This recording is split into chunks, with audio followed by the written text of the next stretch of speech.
لئا روشن روشن روشن.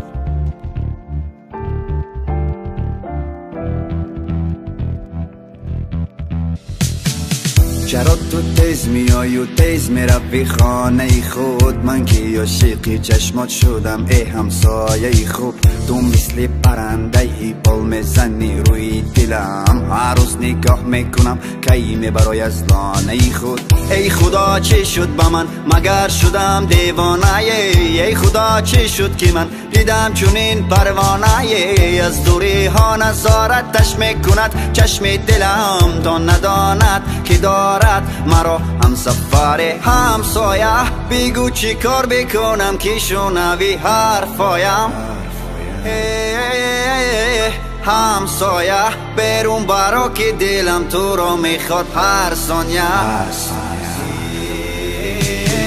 دیوانه تر میشم من، دیوانه تر با ماه نظر میکنم و محضی من هزار.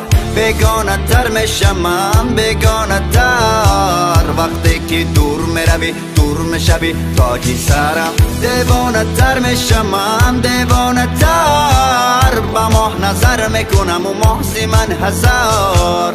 بیگانه تر میشم من، بیگانه تر وقتی که دور میروی دور میشوی تاجی سرم، تاجی سرم همسایه. تک تکی را گشتنات رفتار و هی رفتنات، وقتی نگاه میکنی از دوری لبخند زدنات، از روی لحن صدات قلبم را دادم برات. تو مگر جان میخواهی مهد بگیر جانم فدات. دوست دارم تو گل لالم، من ندیدم با مثل تو روی عالم. این زمان کارش را کرد، او را از من جدا و مرا با غم مبتلا کرد. همسایه تو مگر کوری که نمیبینی این دردهایم؟ کجا مرا تنها گذاشته رفتی؟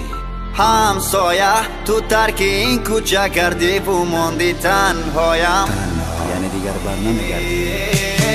دیوانه تر میشم من، دیوانه تر با ماه نظر میکنم و محضی من هزار. بیگانه تر میشم من، بیگانه تر وقتی که دور میروی دور میشوی تاجی سرم. دیوانه تر میشم من، دیوانه تر با ماه نظر میکنم و محضی من هزار. بیگانه تر میشم من، بیگانه تر وقتی که دور میروی دور میشوی تاجی سرم، تاجی سرم.